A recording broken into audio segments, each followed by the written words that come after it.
YouTube, it's your boy, Rookie Stacker. I'm back with another video. As always, salutations and appreciations. I was going through my channel analytics yesterday, and I am over halfway to 1,000 subs. That's beautiful. I am almost halfway to 4,000 watch hours. Another beautiful achievement for me. And even just looking at my subscribers, it's so crazy to me. I'm subscribed to by over 500 people. I'm subscribed to by people who have been in this community for so much longer than me. I'm even subscribed to by people with huge followings, like followings that I hope to one day have. Like, you know, and they don't just subscribe, like they participate in the comments and things like that. It's just such a beautiful community. I just want to take 30 seconds to say thank you to everybody. I mean, I saw last night that I'm subscribed to by Silver Heist, and I didn't know that I was. And he might have, I don't know. I know I've seen him in the comments a few times, but I've always been subscribed to him. And I mean, he's got 17,000 subscribers. You know, he has absolutely no reason to sub to me. But I'm just so thankful and humbled by that. But anyway, yesterday I posted a video. Oh, I'm sorry, not a video. I posted a community post saying that I bought 20 ounces of silver, right? And you know, I went ahead and I gave some options. Did I buy 20 generics? Did I buy another tube of Eagles? Right? Did I get two 10-ounce bars, or did I get like a combination, 10 generics and one 10-ounce bar? Yeah, just a little outlier, little option. So let me show you what I got. This is an empty tube. I did that for suspense. Yeah, y'all like that. Hey, I got two 10-ounce Scottsdale stacker bars. And I was super excited to reveal these because I just knew nobody else was about to post a video better than, you know, showing that they got something better than two 10-ounce Scottsdale silver bars. Stackable. Consecutive numbers, right? I just knew nobody was about to have a video like that. And then I saw that Spectacular had bought 2 bricks. Yes, babe. You want some more juice? Okay. Can you give me a second? I'll get you some, okay? Oh, right now. Okay. Hey, can you guys hold for 10 seconds? I'm going to keep talking, though. Yeah, so I saw Spectacular.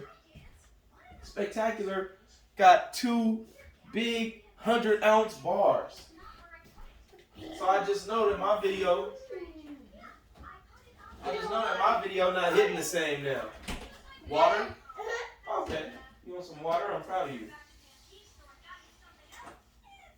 There you go. Yeah, so when I saw that Spectacular, sorry about that, Joe. When I saw the Spectacular got them 2 bricks, I said, oh, I guess I'm a day late because ain't nobody about to be impressed with my stack now. But then I just remember, you know, he's at a level where he's been doing this for a long enough time that I can also get to with the right amount of dedication, the right amount of stick-to-itiveness. I can get there too. So then I got to thinking about a lot of other stuff. And then while I show you these 2 Scottsdale bars, like I said, consecutive serial numbers, I'll put out all my other bars too. Because I would definitely want to stack as many 10-ounce bars as I can. I just feel like it's just the perfect size. Yeah, so do you guys know that we can... Silver and gold is a great way to preserve our wealth. We all know that. That's why we stack it. But we can also build our wealth. And I'm not talking about silver and gold. this is something that I'm saying because it's something that I plan on doing and executing. You guys know that I'm looking to flip um my stack into a piece of real estate. Um well, when we have an asset, that gives us leverage. Okay? And there are some of you who know about this much more than I do. Some of this who have done this already, and I'm just talking about doing it because I do plan on doing it. But when we have asset classes built up, and I'm not just talking about the assets you typically think of, it's not just real estate. It's also can be stocks. It also can be crypto even, but hopefully you do that the right way. But when you have something built up into an asset class, right? Um, you have leverage to go into any bank and take out what's called an asset-backed line of credit. And here's why I need to do that. But I'm waiting for a time where I have enough equity built up where I'll be able to get the most bang for my buck. That's why I haven't done it yet. So I'm still building up equity in the house that I'm currently living in. I'm trying to get into another piece of real estate so I can have even more leverage and equity that I can put to work for me. But just to keep things simple, right? Let's say we have $50,000 built up in an asset, like a stock portfolio, right? Or a brokerage account. And it can be any brokerage account. It can be Robinhood or something else, Webull or your TD Ameritrade account. So let's say I got 50,000 built up in Robinhood, and I walk into a bank and I ask to take out an asset-backed line of credit. I fill out the necessary paperwork. I provide the necessary documentation. And they give me 80% of my asset, right? So again, I have $50,000 in Robinhood. They give me 80% of that $50,000 as a line of credit against that asset. Well, I can then take that 80% and put it to work for me by paying off all of my higher interest debt. Now, technically, your line of credit, you also have interest. But when you have an asset-backed line of credit, something that's separate from just your credit score, it means that you're a little bit less risky than the typical person borrowing money using their credit score. Yes, babe? Yes. And when you're a little less risky, that means you get a lower interest rate. So if I have a mortgage, or I guess mortgage isn't the correct, because I wouldn't want to use that yet, because with $50,000, that's not enough to pay off most mortgages unless you've already paid off the majority of it. But let's say my student loan, for example. I played college basketball, but I was only on a partial scholarship. And I didn't walk away with as much debt as the average college student, but I still have a little bit. I have about $25,000 worth of student loans. Well, I take that 80% of that $50,000, so 40 grand, and I pay off my student loan, which was at a 11% interest rate. Well, now I have this line of credit, whatever's left, take away the 25. So I got, $15,000 left in terms of my line of credit, but it's only at 3%. Well, now I'm paying less than I was before. I eliminated a debt at a higher percentage, and I still have some cash in the bank that I can then circumvent my 3% interest on that line of credit by investing it into precious metals or into more stocks that yield me a higher return. I know I'm saying all this while I'm talking to my daughter, while I'm, putting out silver bars. So maybe some of you are having a hard time following, and there are other people who have made videos and other channels who are much more knowledgeable about this stuff than I am. But all I'm saying is there is a way not only for us to preserve our wealth in this, but there is a way for us to build our wealth smartly and responsibly using leverage in assets that in other assets that we've built up. And I said all that to say this: the true mark of your wealth is not about how much of anything you can buy. It's about what you buy. And everything that you're buying should be working for you.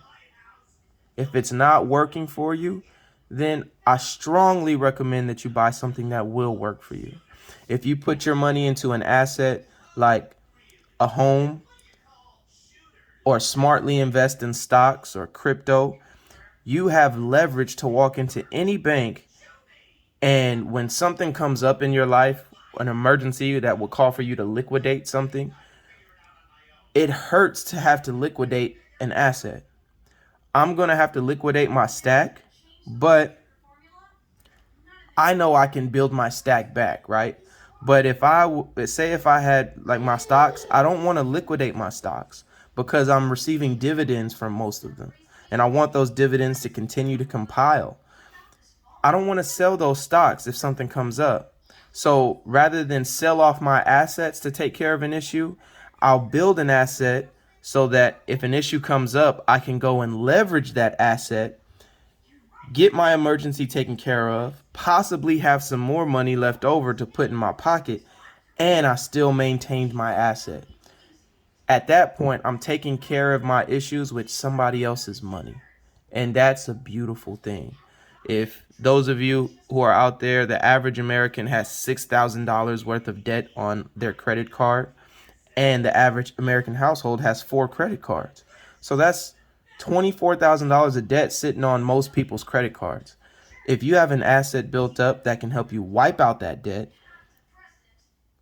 and pay less interest on now money that you probably have left over in your pocket, then that's a win-win scenario, so long as you be responsible and you make sure you pay off that interest, right? And I say that because you don't want the government to come and take your assets.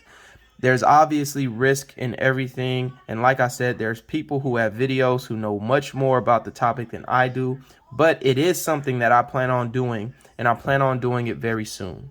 I'm currently building up equity in the house that I currently live in.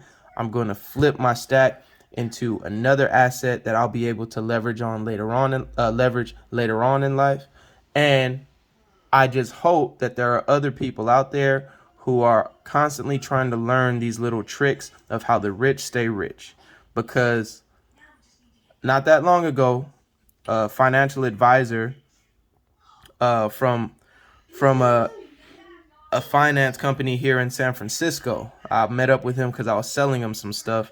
And we sat there and we talked about finances for a while. He was vehemently against stacking silver and gold. He was just like, silver and gold is whatever. Like you should just do stocks and yada yada yada. But he's paid to tell people that. You know what I mean? He's paid to tell people not to invest in things that you can actually hold. He's telling people to invest in stocks and to trust him with your money, and he'll choose the stocks and yada yada yada.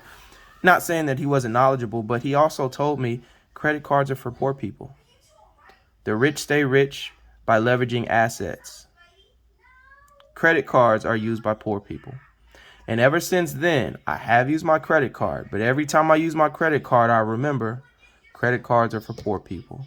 I want to get to where one day I don't need a credit card. I have everything I need because I've built up assets.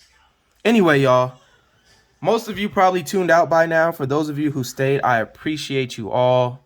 Thank you so much. I hope you enjoyed the show, looking at these beautiful 10-ounce bars, listening to me talk to my daughter back and forth. I got 70 ounces of silver here. 10, 20, 30, 40, 50, 60, 5, 70. Okay. I'm on my way. I'm gonna have 100 ounces in the form of bars probably in the next 2 months.